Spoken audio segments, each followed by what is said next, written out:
Cooper, Chief of Police Estelle Patterson, North Carolina Department of Public Safety Secretary Eddie Buffalo, Raleigh City Manager Marshall Adams David, Raleigh Fire Chief Herbert Griffin, Raleigh City Parks Director Stephen Bentley, and District Attorney Lauren Freeman.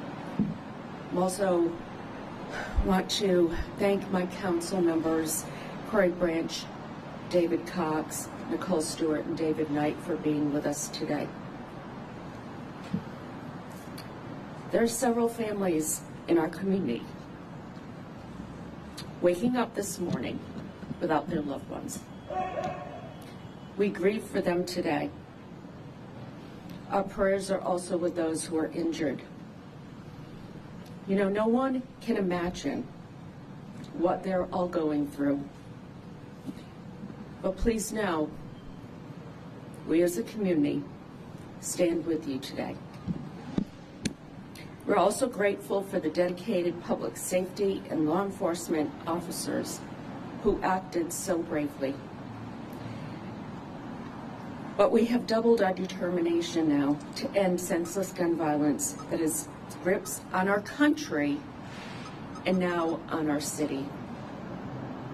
I know that brings us all sadness and anger. We have to do something. All of us in Raleigh need to come together. We need to support those in our community who have suffered a terrible loss. Yes, we have much to do, and we're working on it. May God bless all the victims, and may God bless our city. Now we will hear from Governor Cooper.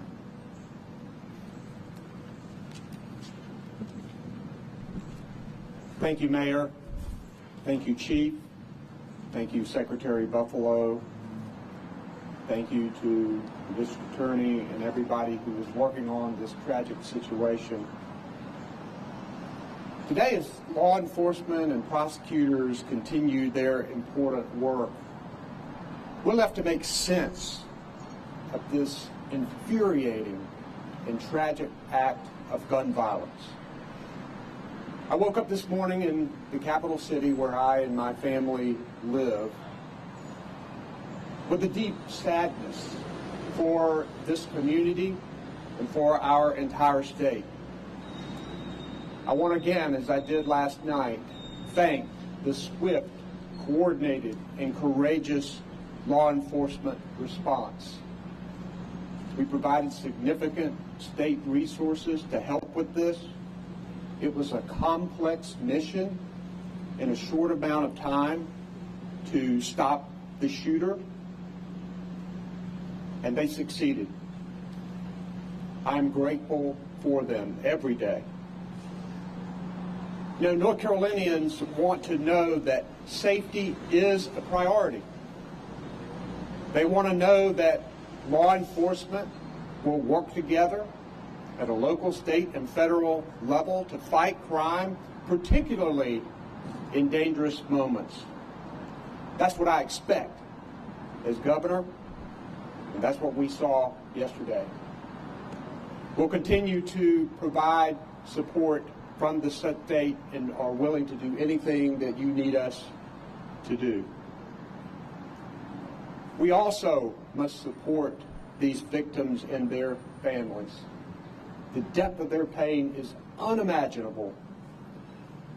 I saw the faces of Raleigh police officers last night, and their pain was evident.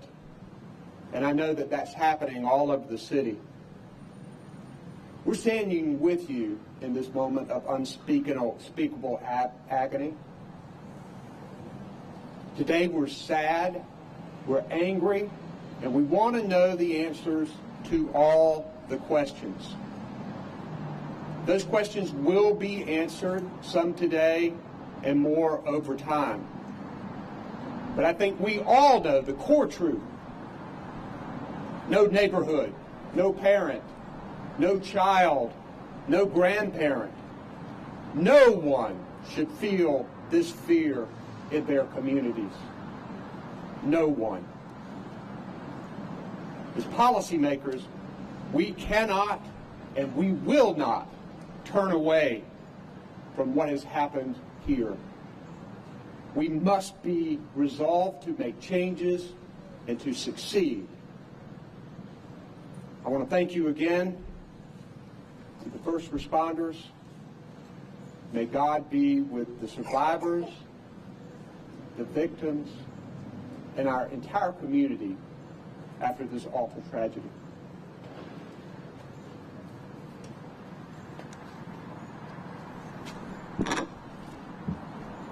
Thank you, Governor, Mayor, and all who are standing with me today. It is with overwhelming sadness that I address you today. My heart is heavy because we don't have answers as to why this tragedy occurred. But what I can tell you is that the Raleigh Police Department and the Raleigh community is resilient, and we stand strong, and we will heal, and we will be stronger as a result of what has occurred. As you know, 5 individuals lost their lives, including an off-duty Raleigh Police Department officer. 2 others were injured, including a Raleigh police officer who has been treated and released from the hospital. The other injured victim is 59-year-old Marcel Gardner, who is still in critical condition. A 15-year-old white male suspect was taken into custody and is in critical condition. We mourn and share the loss of not only our officer, but all the victims of this senseless gun crime. Gun violence prevention and violent crime reduction has been a priority for me. The deceased have been identified as Nicole Connors, 52 years old, Susan Carnitz, 49, Mary Marshall, 35, Raleigh Police Officer Gabriel Torres, 29 years old, and a 16-year-old white male. To the Raleigh community, we are grateful for your immediate 911 calls and continuous updates and your patience as we continue to conduct this investigation. We also want to salute the valiant efforts of a broad coalition of public safety partners who assisted in our investigation yesterday. I'm extremely proud of the brave and selfless acts of our Raleigh Police Department officers, joined by our Knightdale Police, Wake County Sheriff's Office, State Capitol Police, the North Carolina State Highway Patrol, the State Bureau of Investigation, our federal partners to include the FBI, ATF, ALE, U.S. Marshals, State Wildlife Resources, and so many more who were just instrumental in the successful apprehension of the suspect. It was a team effort, and everybody came up together. We want to thank our local partners as well, the Raleigh Fire Department, Emergency Communications Center, the Wake County EMS, and Raleigh Parks for their response as well.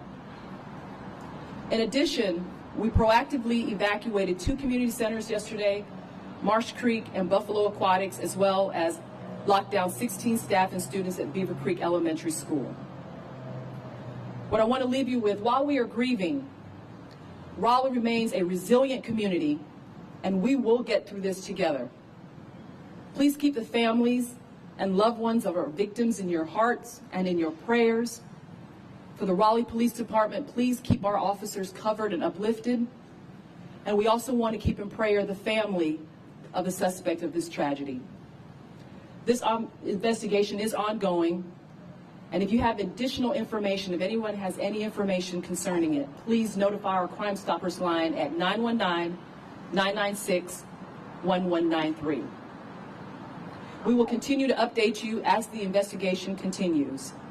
At this time, I will take any questions that you may have. Is the 16-year-old who you just said was one of the ones killed, are they related to the suspect, the shooter? We're unable to share that information at this time, but as soon as we have that, we will get that to you. Yes.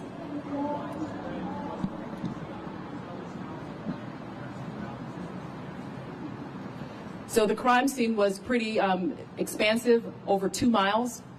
We had that section sectioned off, and we're asking that the public stay away from that as we continue the investigation. Once we received the 911 call yesterday, and we're so thankful to the community for that and for the continual updates that we received, our officers immediately responded, as well as our other partners. Once we arrived, we did find that there were 2 victims, and throughout the investigation, we ended up with 5 victims who were deceased, and then our 2 who were injured. Chief, can you please explain the circumstances as to how this all played out?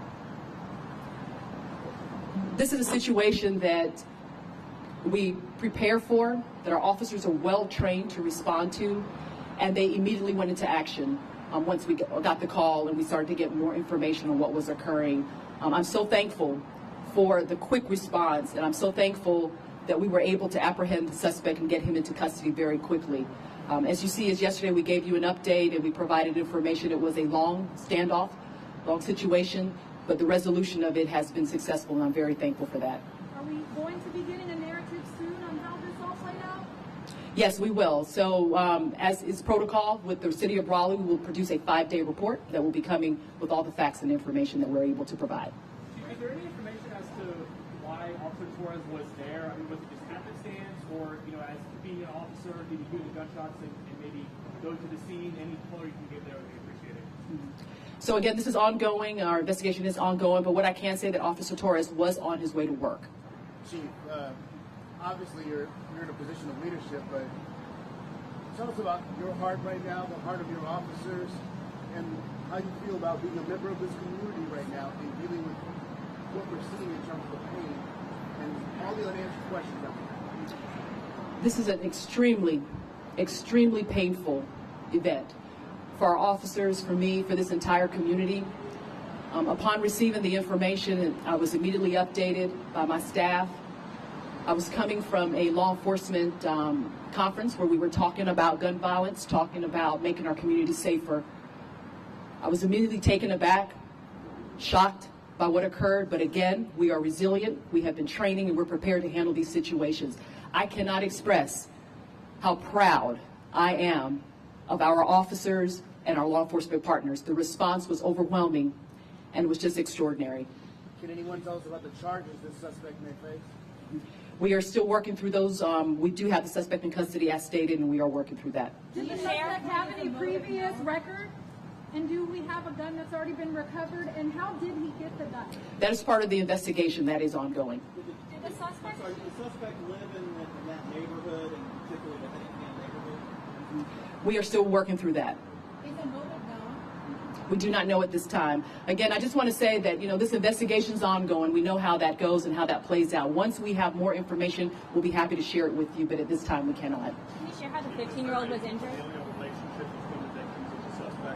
I'm sorry. We don't have that information at this time. We will get that to you. Where exactly did the shootings occur? On the freeway, in the neighborhood, both? The shootings occurred in the streets, in the neighborhood, and then the suspect fled towards the Greenway, and then we had some more victims who were shot in the Greenway. That was the last question. Thank you. We appreciate your time. I've got them up for you right here. Okay. So we will update you with information as we get it, but we appreciate you being here. We appreciate you, Chief Patterson. Thank you so much. We ask that you continue to keep the Raleigh Police Department and this community in your prayers. Thank you.